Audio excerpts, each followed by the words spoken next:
Hi, I'm Dave, and this is Work in VR. In this video, I'm going to talk about this guy, the Meta Quest 3, and specifically, what is it like to use the Meta Quest 3 in Immersed to do productive work in virtual reality. I'm also going to do some comparisons to what it's like to use the Quest Pro and even the Quest 2. Now, if you're not familiar with Immersed, it's software that allows you to take a computer, like whether it's a Mac, Windows, or even Linux, and connect that computer to your headset so you can stream the contents of your screen into virtual reality. You can also spawn additional screens when you're in there. So now you can have up to 5 screens. They can be small or huge, curved or flat, and you can go into crazy environments like a space station or an underground cavern or an alpine ski lodge or whatever. You can even collaborate and meet with colleagues or team members from all over the world in virtual reality. So if you want to learn more about Immersed, go to immersed.com, or you can even check out some more of the videos that I have on this YouTube channel. So the first thing I'd like to get into with regard to the Quest 3 is the comfort, or to be more specific, the complete and utter lack of comfort. In my book, Meta is 3 for 3 on just having horribly uncomfortable headsets. It blows my mind. The technology in these headsets is truly amazing. The processing power, they've got depth sensors and infrared cameras, and just the technology packed into this little space in this form factor is mind-boggling. And then they say, wrap it around your head with a shoestring. Like, this is the actual head strap that comes with the Meta Quest 3. I don't understand why they don't invest more time and effort into producing a head strap that will make using the product more comfortable. Luckily, there are third-party companies that step in and fill that gap for us, thank goodness. For example, on the Quest 2, I found this style. It's got the halo kind of around the head style with the ear-to-ear support. And this type of strap worked really well for me for over a year. It made it much more comfortable. And so when the Quest 3 came out, I looked for something similar, and I found this guy. And I will put the link for this and all of these things into the description below.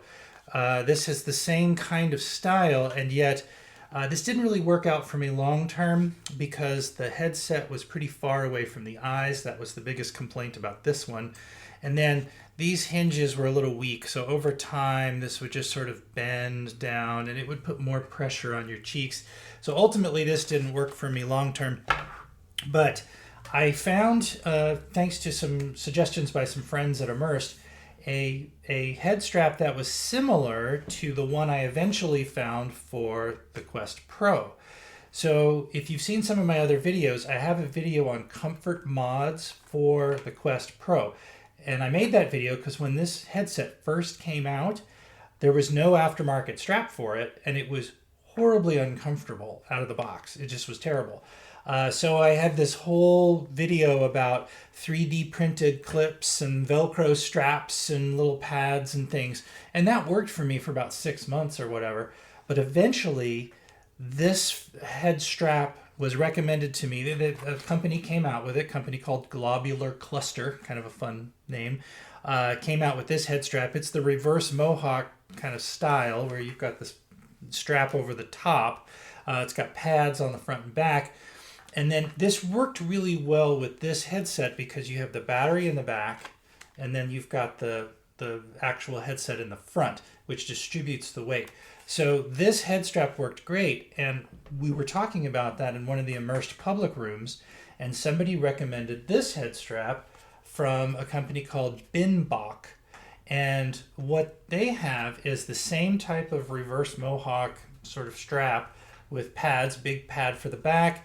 But then they've got this pair of hot swappable batteries that you can just take off and snaps into place magnetically. So now this is very similar to the head strap design of the Globular Cluster, where you've got the battery in the back, you've got the weight of the headset up front, and then you've got the strap over the top. And this is very comfortable.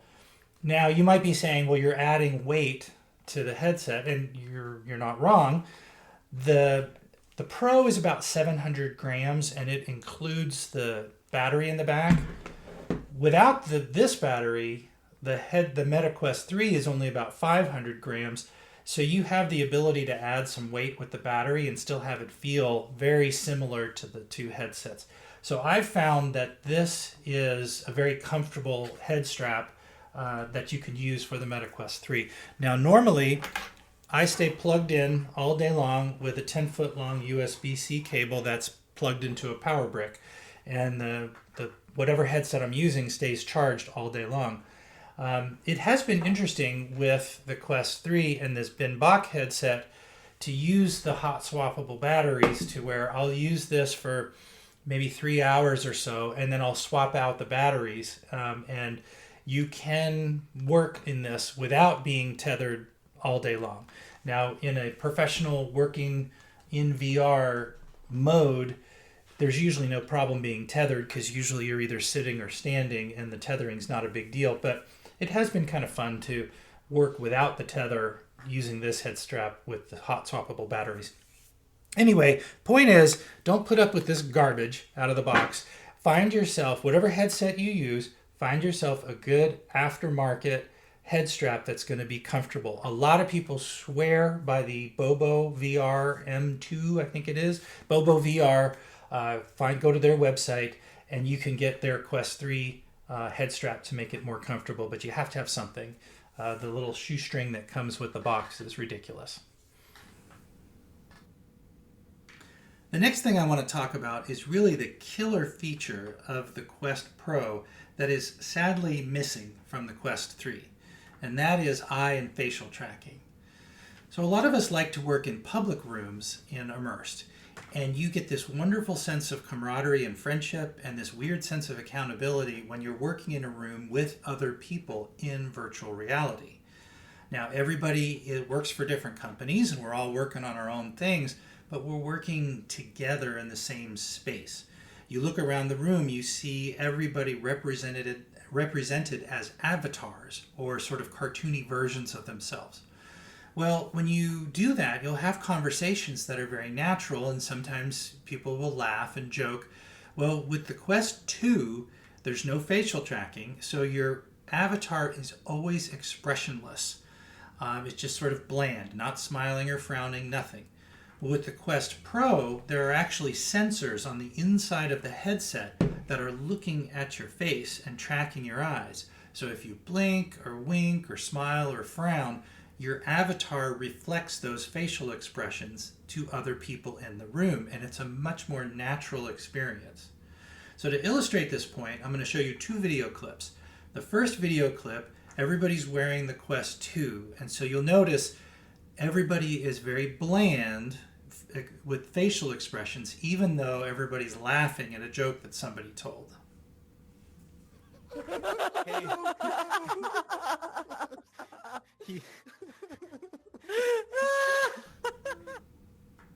So as you can see, there's a real dissonance between what you're seeing and what you're hearing.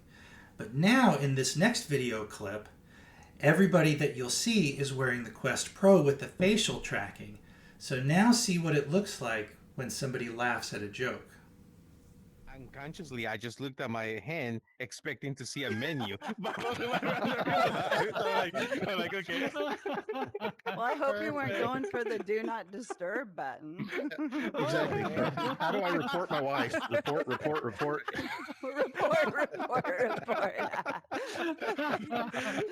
There is a feature question for silent spouse button, but I haven't seen it come up yet. That's funny. So as you can see, that's a much more natural reaction. And so that is a fantastic feature of the Quest Pro. Unfortunately, the Quest 3 is exactly like the Quest 2, and you always have this sort of bland, expressionless avatar, which is a real bummer.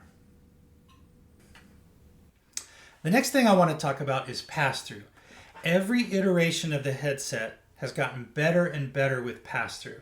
In case you're unaware, pass-through is the ability to see the real world around you through the cameras of the headset. Now this is a screenshot of what the pass-through looks like on the Quest 2. Notice it's very low resolution. It's grayscale. You certainly can't read any labels on the keys, and you certainly can't read anything on the phone. But it was still helpful to be able to see your hands hovering over your own real-life keyboard. Now this is a screenshot of what pass-through looks like in the Quest Pro. So notice the resolution is better now, and you can make out some of the labels on some of the keys, but the resolution is still too poor to be able to clearly see the text on your phone. Now this is a screenshot of what pass-through looks like on the Quest 3. So notice it's in color. It looks so clear we can read most, if not all, of the labels on the keys of the keyboard, and they really crossed a threshold here to where I can glance down and I can easily read the text on my phone without taking the headset off. So that is fantastic. So another thing that clear pass-through does for you really well is gives you the ability to work in mixed reality. In case you're unaware, that is the ability to have all of the benefits of Immersed, but yet still see the real world around you. Now, Immersed offers mixed reality for all of the headsets. So you can do mixed reality in the Quest 2 or the Pro, but due to the clarity of the pass-through, it's not a great experience. But with the Quest 3, mixed reality looks really great. So what I might want to do is I might want to see this room around me in real life and not be in a virtual environment, but yet be able to create giant screens that fill this room, or paint a screen on the wall so I'm not limited to monitors here on my desk. So let's jump into the Quest 3 headset and see what mixed reality mode looks like in the Quest 3 in Immersed. So here I am in Immersed. I have my screens hidden. You can see my wife over there reading a book and the lights and things from recording, but maybe I want to work in this room in mixed reality. So instead of having a tiny little laptop screen, I can do this. So now I've got one screen that's just gigantic in front of me. It's filling up the whole room. I've painted another screen over here on the side. I have another screen over here on this wall, and just for fun, I have another screen way up top. I can look down, see my keyboard very clearly with the pass-through on the Quest 3. I have my phone. I can check my text messages. Things are pretty amazing. So, I get the ambience of the Christmas tree, and I can see if somebody comes to the door. So this is a really nice way to work, and it's the clear pass-through with the Quest 3 that makes something like this possible. The next thing I want to talk about is the type of lens that they have in the Quest 3. Now, one of the biggest challenges in creating VR headsets is to get lenses that are thin enough to fit in a small form factor. The way they accomplish that with the Quest 2 is to use Fresnel lens technology. In Fresnel lenses, there is a central, what they call sweet spot in the very center with concentric circles that go around that center spot. The way the light refracts through those grooves allows them to make the lens much thinner. That's great, but the problem is when you're wearing the headset and you look, you need to look through the center or the sweet spot of those lenses. If you keep your head straight and you move your eyes around the periphery of the lenses, things will look blurry. So what they did with the Quest Pro and also with the Quest 3 is they moved to Pancake lenses. Pancake lenses are multiple thin lenses that work together to refract the light back and forth to give you the appropriate focal point while still having a thin profile. The beauty of that is there's no sweet spot. Anywhere you look on those lenses, the text is going to be sharp and crisp. So even if the pixels per degree is not wildly different from the Quest 2 to the Quest Pro and the 3, the experience and what it feels like in VR for the Quest Pro and the Quest 3 feels much better with the Pancake lenses versus the Quest 2. So there is a dramatic difference there. The next thing I want to talk about is resolution or screen clarity. Now, this is a really slippery fish. It's hard to quantify because there are so many factors involved. Things like what color is your font? What color is the background? What color is the environment that you're sitting in? How large is your font? How large is your screen? Is your screen near or far? All of these things kind of play together, combined with how many pixels your computer is pushing into VR and how many pixels are available for VR to render what's trying to be rendered. And so there's a lot of anti-aliasing that happens and all kinds of stuff. It becomes very, very muddy, and the way you set things up in VR can dramatically change your text and your perceived text clarity and resolution. So it's easy to say, oh, well, the resolution's terrible on this headset. Well, there might be some things that you can do to optimize pixel parity, to reduce the anti-aliasing, to get a better, crisper text in VR. That's a huge topic. I'm not going to dwell into it, but I would simplify that to say, whatever headset you're using, when you're in VR, play with things like size, positioning, font sizes, color. Play with those things in order to try to find what feels best for you. So having said all that, there are technical differences between the headsets, obviously. So if there's a lot of different ways you can look at it. One of the ways you can look at it is pixels per degree. So what that is imagine taking a 1 degree wide slice of pizza, really long in your view, essentially, and at the focal plane, how many pixels can be rendered in that 1 degree slice, right? Well, what we see is the Quest 2, it's 20 pixels. For the Quest Pro, it's 22. For the Quest 3, it's 25. So what you see is this slow and steady increase in the pixels per degree. That's great, right? Another thing to look at is resolution per eye. Now this one is tricky because the Quest 2 has a single screen that's cut into 2 parts, whereas these two headsets have 2 screens each. It's a little messy, but if you try to get to an effective resolution per eye, we see this progression. For the Quest 2, it's 1720 by 1890. For the Quest Pro, it's 1800 by 1920. And for the Quest 3, it's 2064 by 2208. So you see this gradual increase in resolution per eye. And the fact that the Quest 3 comes out on top of that one is good because that one actually minimizes that screen door effect by having more pixels per eye. So that's good for the Quest 3. Also, you can look at something like field of view. How much view do you have for each of the headsets? For the Quest 2, it's 97 degrees. For the Quest Pro, it's 106. For the 3, it's 110. So you see this steady improvement. So what does all this mean? It probably means what you would expect. Seeing this on paper, you would expect, here is the experience of the Quest 2, here's the experience of the Pro, and here's the experience of the Quest 3. This kind of stair-stepping, getting better and better and better. But practically, you do not see that at all. What you see is, here is what it feels like, and here's your experience on the Quest 2. Here is the experience of the Quest Pro and the Quest 3.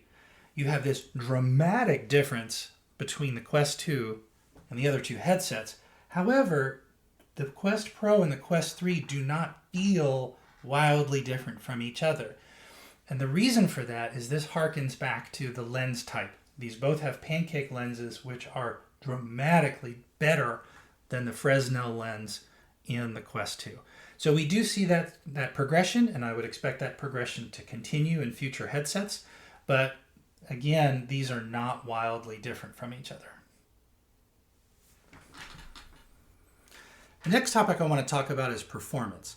Now, all 3 of these headsets have the Qualcomm Snapdragon chip in them, but the Quest 2 has the first generation chip, the Pro has the Gen 1 Plus chip, and the Quest 3 has the second generation chip. So each iteration of the headset has more processing power. Interestingly, the place I notice this the most is the cold boot startup sequence. So I turn on the Quest 2, it kind of feels like it takes forever to get to the Quest home screen. Whereas the Quest 3, when you boot it up, it gets through that and gets you to your home screen pretty quick. So that's great. Another area where performance is evident is in the refresh rate. Now, as you're moving around in the headset, as the headset is moving around in three-dimensional space in the real world, it actually has to render things and move things in the opposite direction on your screens so they appear as if they're stationary when you're in VR. So the rate at which the screens repaint themselves is what's called the refresh rate. So for the Quest 2 and the Quest 3, the refresh rate is about 120 hertz. So every second it's drawing 120 pictures to try to keep up with what you're doing in the real world. Interestingly, the Pro is actually 70 to 90 hertz. So it's actually refreshing the screen at a lower rate. Now, I'm not sure why the Pro is lower, especially than the Quest 2. I'm guessing it's because of some of the internal sensors for the face tracking and stuff that these two don't have, and that slows it down a little. I'm not sure. Where this shows up is if I'm in a big room with a lot of people and I've got palm trees waving or a ceiling fan going and I have 5 screens, there's a lot going on, and I move really quickly. The headset might have trouble sort of processing all of that information and moving stuff around fast enough to where I notice a little jitteriness, a little stuttering. Now, it's not horrible. Usually it's not noticeable at all. But sometimes I notice a little bit of jittering on the Pro, whereas the Quest 3, I've never seen that. The Quest 3, when you move around, it's smooth as silk. So the performance is definitely a little bit better in the Quest 3. I just wanted to touch on a few other topics before we wrap up this video. The first one is hand tracking. I have always been astounded at how accurate and natural hand tracking is for all 3 of these devices. My controllers usually collect dust on a shelf and I just do everything in Immersed with my hands, which is amazing. However, the Quest 3 has 2 features that the other headsets don't have that make its hand tracking even better. One is a depth sensor, so depth is more accurate, although it's perfectly fine in the other 2. It's just even better in the Q3. And then also it's got infrared cameras, so the hand tracking works better in low lighting conditions. So that's really nice. The other thing I wanted to talk about is temperature. The Quest 2 would get hot, so hot that I had to get this vented facial interface to increase the airflow so I wouldn't sweat when it was being used, which was horrible. However, the Quest Pro is a cool kitten. This thing has never been warm at all. It just room temperature, it just goes just fine. The Quest 3, however, it does get warm. Like after about an hour of use, it'll be a little bit warm to the touch, not hot, and not so much that it actually transmits through the facial interface and makes me feel uncomfortable at all. It always feels comfortable, but it does get a little bit of warm to the touch. So that's interesting. Now, another topic is speakers. I personally don't really perceive much of a difference between the speakers on any of the devices. They seem to be just fine, but one thing that is nice is the speakers on the Quest 3 give me more volume. So if I'm in a public room and I'm talking to people, I always have my Quest 2 and my Quest Pro turned all the way up to 10 so I can hear people, and my volume slider in Immersed is all the way up, and it's fine. Well, on the Quest 3, I can have it at about 7 and it sounds just fine. So it's nice to be able to pop up that volume if I need that extra bit of volume to hear people. So that's nice about the Quest 3. So one thing that I haven't talked about is the Pico 4. If you don't know what the Pico is, it's another headset that is by a different company that is very similar in function to the Quest 3. It's very prevalent in Europe, and there's a lot of Immersed users that use the Pico. And one of my good friends that I've gotten to know, who I met in Immersed and I regularly work with, a gentleman named Marius, who lives in Lithuania. Hi, Marius. He is a longtime Pico user that recently switched over to the Quest 3, and I asked him kind of what he thought about the switch. And he had several things to say. One is he really appreciates the Quest ecosystem with lots of other apps and games and things that are available that are not available on the Pico. As far as in-app, in immersed quality, he likes the text quality, text clarity is better in the Quest 3 than it is in the Pico. Also, in the Pico, he would get some kind of visual noise, if you will, or artifacts around sharp edges sometimes. Kind of something having to do with the anti-aliasing that would look a little funky. He doesn't see that in the Quest 3, so the graphics are better there. And then also the hand tracking apparently is better in the Quest 3 than it is in the Pico as well. So according to Marius, he would recommend switching from the Pico to the Quest 3. So thank you, Marius, for your opinions and thoughts on that. I appreciate it. So where does all this leave us? Well, from a price perspective, the Quest 2 is about $250. The Quest 3 is twice that at about $500, and the Quest Pro is twice that at about $1,000. So if you've never used VR before and you're thinking about getting a headset to try to get into this for the first time, you might be tempted to get the cheapest option of the Quest 2. I would recommend against that. Go for the middle price option, which is the Quest 3, because the technology experience you will have with the Pancake lenses and the resolution, the experience you will have with this headset is way better than the experience you'll have with the Quest 2. So, and at $500, that's not a terrible price point for this technology. However, I would not recommend starting with the most expensive of the Pro. The only real benefit you're going to get from the Pro over the Quest 3 is the face and eye tracking. That's a cool feature, but I don't think it's worth $500 more to get that feature.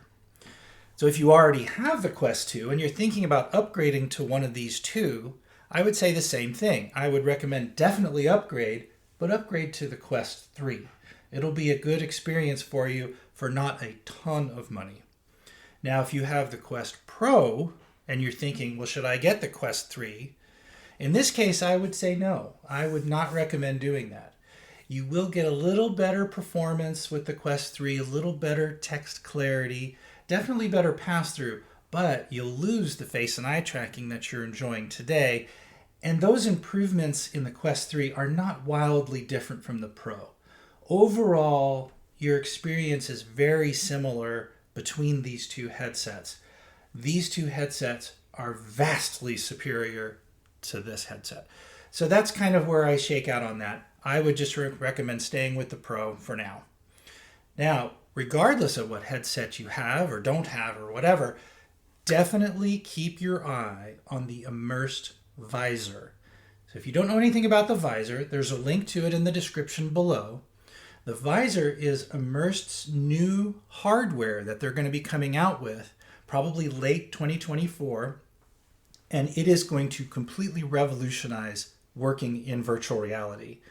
What they've done is they've optimized in a hardware form factor all of the sensors and things that are needed and beneficial for productive work in VR. Everything else that's optimized for gaming, they just threw it out. They got rid of it.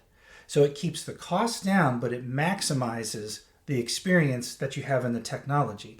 You're going to get 4K per eye, which is like roughly twice the pixels per degree in the visor that you can get in any of these headsets. Say goodbye to the screen door effect forever. The experience in that headset is going to be incredible, and they deliver it in a package that's about the size of a bulky pair of sunglasses. It's going to be next level. So I am super excited. I already pre-ordered my Founders Edition. I can't wait to get it, probably late next year. But keep your eye on the visor. It's going to be a total game changer for working in virtual reality. And that's about all I have on the Quest 3. I hope this video was helpful for you, and I pray that God blesses you with an awesome day. Thanks for watching.